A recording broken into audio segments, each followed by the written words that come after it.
পার্থিভানের কাছে অ্যান্থনির কল আসে। পার্থিভান তার কল ধরলে সে বলে যেহেতু পার্থিভান তার সাথে দেখা করতে আসেনি তাই সে নিজে এখানে চলে এসেছে। বাইরে থেকে নেপোলিয়নের চেঁচামেচি শুনে বোঝা যায় যে সে তাদেরকে আটকানোর চেষ্টা করছে। হঠাৎ অ্যান্থনি পার্থিকে বলে খুঁজে দেখ তোর ছেলে এখন কোথায় আছে। পার্থি যখন তাকে ঘরের ভিতরে দেখতে না পায় তখন সে বুঝে যায় যে সিদ্ধার্থ এখন অ্যান্থনির হাতে। তারপরে অ্যান্থনি বলে আজ থেকে ঠিক 20 বছর আগের এই দিনে তোর বোন এলিসাকে আমি খতম করেছিলাম। তাহলে চিন্তা করে দেখ আজকের দিনে কেন আমি তোর ছেলেকে তুলে নিয়েছি। তার মানে অ্যান্থনির মনে যে কি ভয়ানক উদ্দেশ্য রয়েছে তা তো তোমরা বুঝতেই পারছো।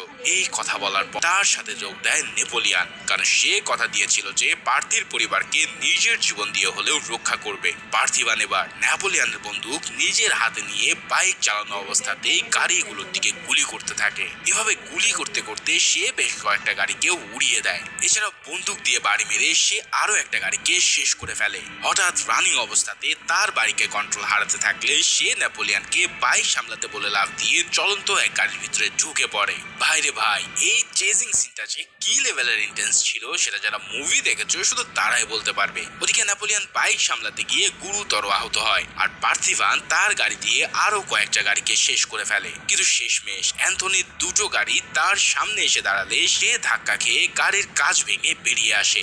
এবার অ্যান্থনি তার পিছনের লোকজনদেরকে লেলিয়ে দেয়, কিন্তু পার্থিভানের 5 মিনিটও সময় লাগে না। এবার অ্যান্থনি নিজে এসে তাকে লিও হওয়ার কথা স্বীকার করতে বলে। তবে এখানেও পার্থিভান জানায় যে আরে ভাই আমি লিও না, আমি পার্থিভান। আর এই কথা বলার পরে তাদের মধ্যে শুরু হয় এক বিশাল ফাইটিং, কারণ দুজন দুজনকে সমানে সমানে টেক্কা দিচ্ছিল। পার্থিভান নিজেও অ্যান্থনির হাতে তুমুল মার খেতে থাকে। তারপর সে বলে যে লিওকে সে শেষ করতে পারেনি, কিন্তু চার ছেলেকে সে আজই শেষ করবে।